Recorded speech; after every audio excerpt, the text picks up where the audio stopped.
नवीन दया YouTube channel पे एक बार फिर से आप सभी का स्वागत करती हूँ। और आज हम पढ़ेंगे ब्लूम की थ्योरी। तो ब्लूम जो टैक्सोनॉमी है ये केवल हिंदी सब्जेक्ट वाले बच्चों के लिए ही इम्पोर्टेंट नहीं है, बल्कि अदर्स जो सब्जेक्ट हैं SST, home science, Sanskrit, English, जो भी सब्जेक्ट है सभी के लिए उतनी ही इम्पोर्टेंट है। और एग्ज़ाम में 99% ब्लूम की थ्योरी पूछी ही जाती है। तो चलिए पढ़ लेते हैं ब्लूम टैक्सोनॉमी के बारे में। शिक्षा के उद्देश्य की प्राप्ति का अर्थ है बालक के व्यवहार में वांछनीय परिवर्तन। ये ब्लूम का कथन है। मतलब ब्लूम ने कहा था कि शिक्षा के उद्देश्य की प्राप्ति का अर्थ बालक के व्यवहार में वांछनीय परिवर्तन है। और सीटेट वगैरह में ये क्वेश्चन काफ़ी बार पूछा जाता है, तो वहाँ बच्चे आंसर गलत लगा के आते हैं। सर्वांगीण विकास उसमें लिखा हुआ मिलता है ऑप्शन में, उसी पे टिक करके आते हैं। जबकि शिक्षा का जो उद्देश्य होता है ना, वो व्यवहार में, बच्चे के व्यवहार में परिवर्तन करना होता है। सीखने के एक से अधिक प्रकार हैं।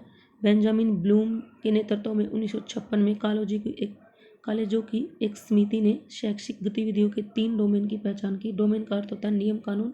आप यहाँ पे उद्देश्य भी लिख सकते हैं, मैंने डोमेन लिख दिया, एक ही बात है। यानी कि सीखने के 3 नियम थे।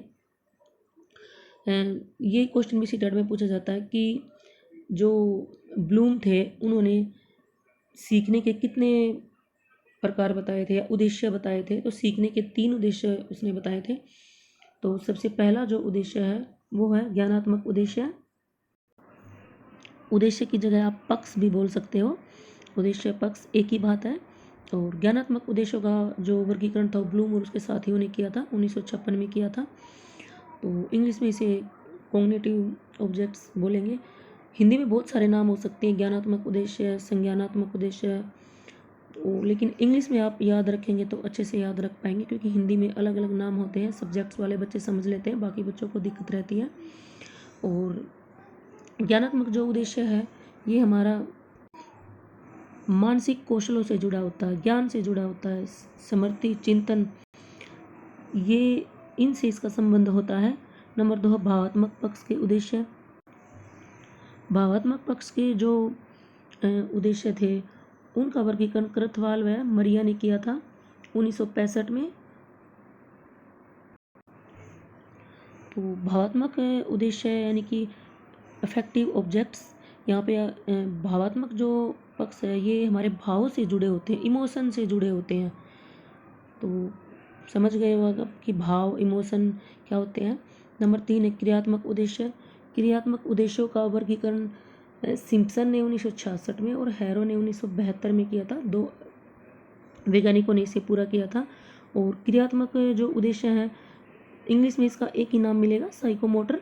और हिंदी में इसके कई नाम लिखे मिल सकते हैं आपको। क्रियात्मक उद्देश्य, गत्यात्मक उद्देश्य, मनोगामक उद्देश्य, मनोगत्यात्मक उद्देश्य, बहुत सारे नाम हिंदी में एक शब्द के बहुत सारे पर्यायवाची हो सकते हैं। तो जो क्रियात्मक उद्देश्य है वो हमारी शरीर से उसका संबंध है। मनोशारीरिक जो कौशल होते हैं, शारीरिक जो गतिविधियाँ होती हैं, उनसे इसका संबंध होता है। तो सबसे पहले हम पढ़ेंगे ज्ञानात्मक उद्देश्य के बारे में। तो ज्ञानात्मक उद्देश्य जो थे उनका वर्गीकरण ब्लूम ने 6 भागों में किया था या 6 क्षेत्रों में किया था, ये भी बोल सकते हो आप। तो सबसे पहले इसके जो 6 जो भाग बताए थे उसमें पहला जो भाग है, पहला जो क्षेत्र है वो है ज्ञान। इसमें विद्यार्थियों को पाठ्यवस्तु के विभिन्न तथ्यों, पदों, परंपराओं, कसौटियों, सिद्धांतों का प्रत्याशमन करना, पहचान करना आता है। प्रत्याशमन का मीनिंग होता है याद करना, रटना, जैसे देखा वैसे ही पढ़ा, जो कहा तो याद कर लेना।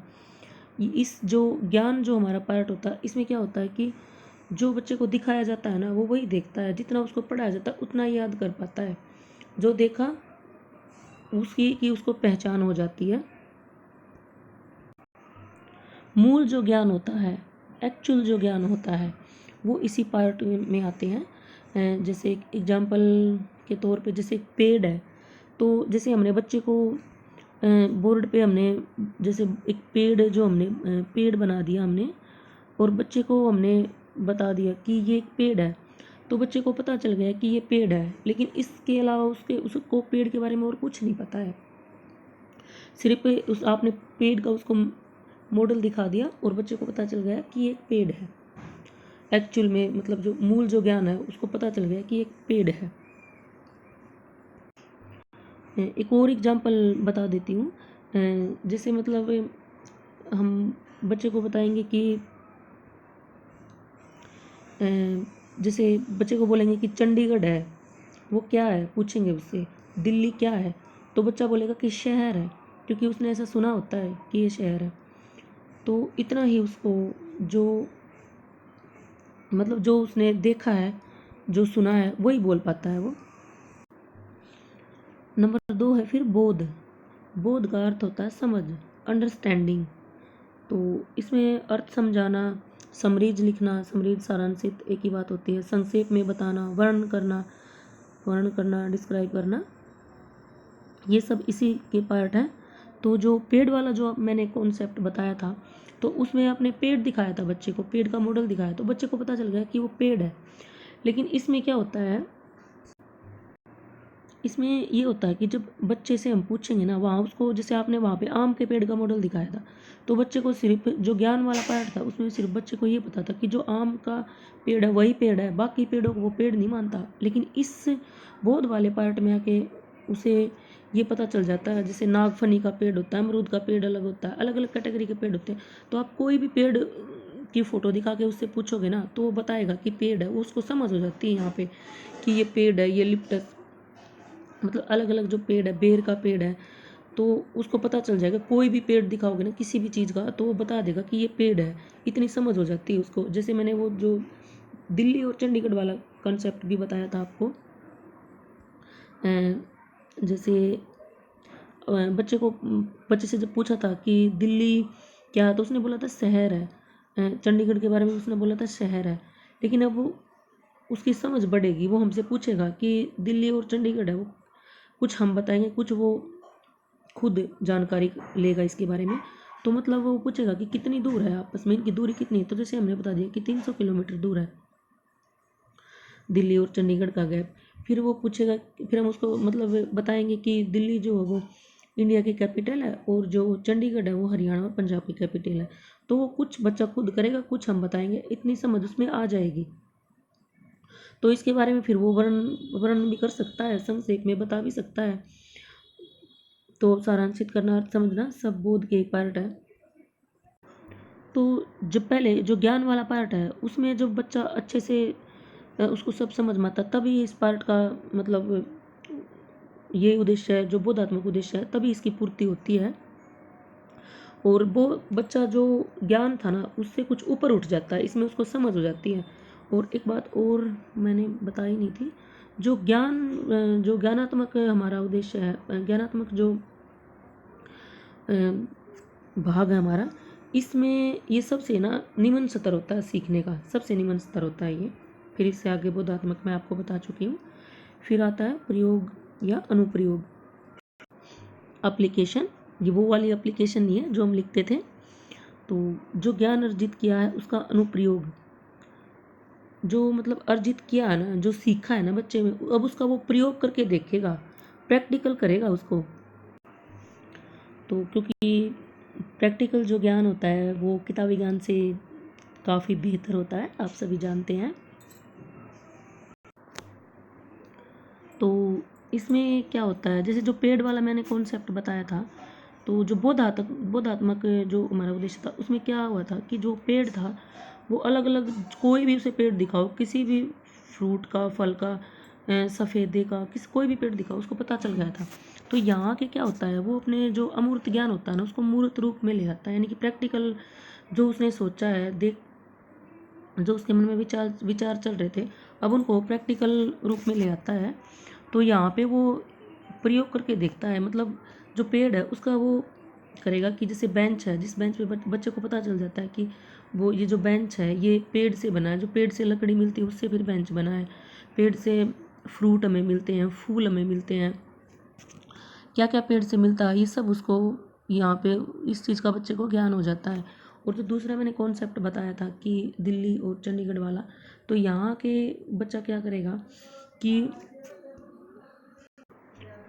वो अब प्रैक्टिकल करके देखेगा, वो जाएगा वहाँ पे। जैसे बच्चा अगर चंडीगढ़ से दिल्ली जाएगा, तो जब वो जाएगा तो उसके सामने कई रास्ते होते हैं कि ट्रेन से जाए, गाड़ी से जाए। जैसे वो गाड़ी से जाएगा, उसने देखा कि रोड टूटा हुआ है, तो फिर वो क्या करेगा कि वापस आएगा और बैठ के सोचेगा कि समाधान करेगा कि मैं ट्रेन से भी जा सकता हूँ, एरोप्लेन से भी जा सकता हूँ। तो अलग अलग उसके मन में विचार आएंगे, तो प्रैक्टिकल करने की कोशिश करेगा वो वहाँ पे।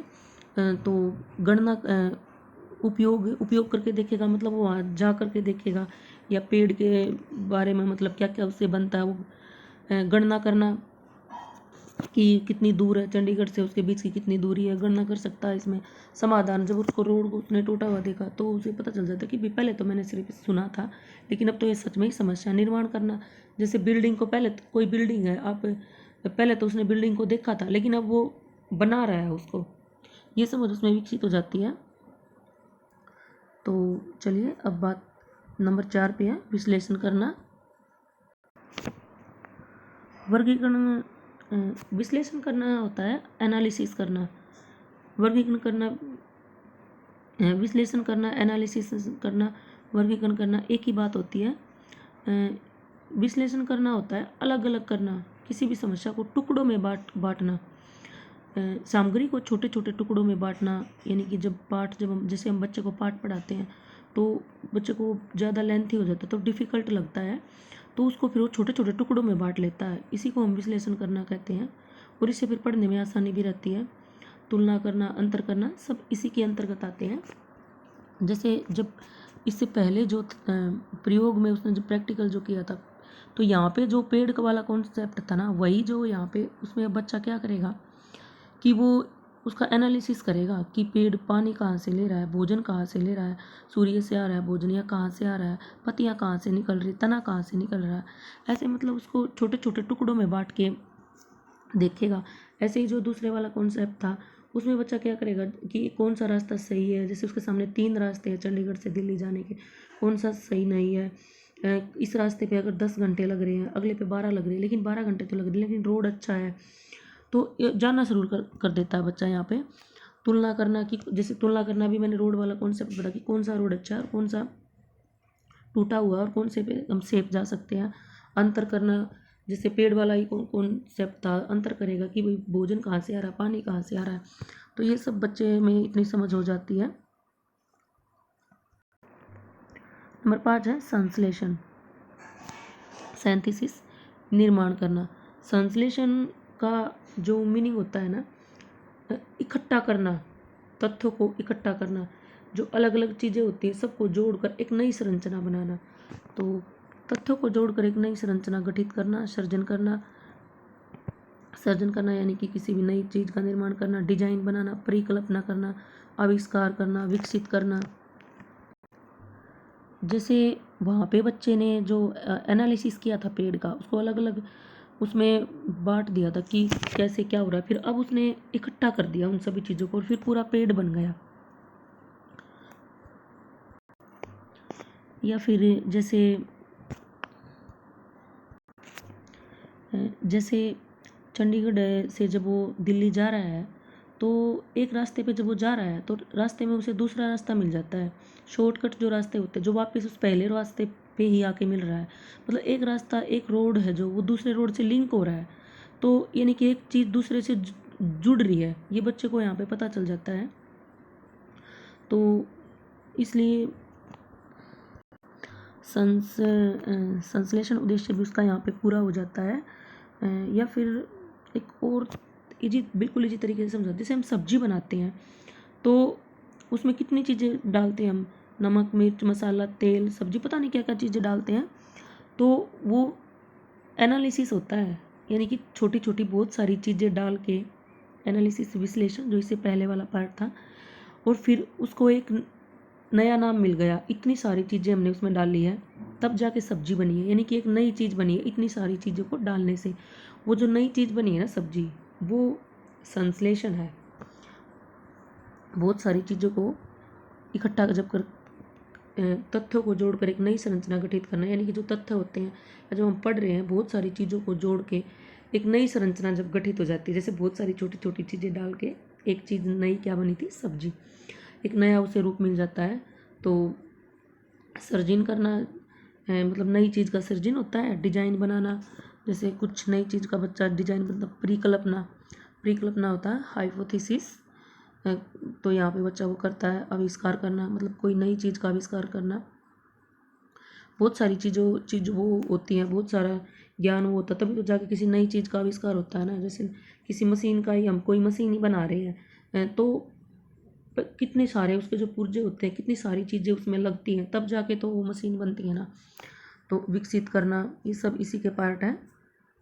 फिर आता है मूल्यांकन करना, इवेल्युएशन। मूल्यांकन का अर्थ होता है किसी वस्तु या रचना का महत्व समझाना, ज्ञानात्मक उद्देश्यों में इसे सबसे श्रेष्ठ दर्जा दिया गया है, आलोचना करना, निर्णय देना, ये सब इसी के अंतर्गत आते हैं। तो यहाँ पे आके बच्चा, जो मैंने पेड़ वाला कॉन्सेप्ट बताया था ना, यहाँ पे आके बच्चा मूल्यांकन करेगा उस पेड़ का कि पेड़ों से हमें क्या फ़ायदा मिल रहा है, क्या नुकसान हो रहा है, क्या धरती पे नुकसान हो रहा है, क्या उससे फ़ायदा हो रहा है, उसके गुण दोष जो है ना, यहाँ पे बच्चा उसको वो देता है कि इसमें क्या गुण है, क्या दोष है। तो यहाँ पे वो इवेल्युएशन करता है, आलोचना करना, निर्णय देना, वो अपना निर्णय देता है कि उसको उसमें क्या सही लगा क्या नहीं। आलोचना करना मतलब आलोचनात्मक जो चिंतन होता है। तो यहाँ बच्चे में निर्णय लेने की योग्यता विकसित हो जाती है। जैसे वो जब चंडीगढ़ से दिल्ली जा रहा था तो उसको ये पता चल जाता है कि मतलब कौन सा रास्ता सही है, कौन सा गलत है, निर्णय उसने किस रास्ते पे जाने का लिया है। तो ये सब जैसे और इजी उसमें बता देती है। जैसे स्कूल में जब बच्चा पढ़ता है तो लास्ट में उसे एक कार्ड मिलता है, आप सभी को भी मिला होगा, कि मतलब जो चारित, मुझे ध्यान नहीं क्या बोलते हैं उसको, तो उसका पूरा मूल्यांकन किया जाता है लास्ट में। जब पूरे साल में बच्चा एग्ज़ाम देता है, उसमें केवल उसके पढ़ाई वो नहीं होती कि उसने कितने मार्क्स लिए हैं, उसमें स्कूल में उसका कैसा व्यवहार था टीचर्स के साथ, बच्चों के साथ कैसे बोलता था, खेलों में वो कितनी पार्टिसिपेट करता है, डांस में। तो सब तरह का सबको मिला के उसका इवेल्युएशन होता है, तब उसे वो कार्ड दिया जाता है। तो आई थिंक आप समझ गए होंगे। और इससे आगे के जो 2 उद्देश्य हैं, भावात्मक और क्रियात्मक, वो अगली वीडियो में करवाऊंगी। अगर कुछ समझ में नहीं आया हो तो आप प्लीज़ कमेंट में बता देना, और लाइक कर देना और चैनल को सब्सक्राइब कर लेना।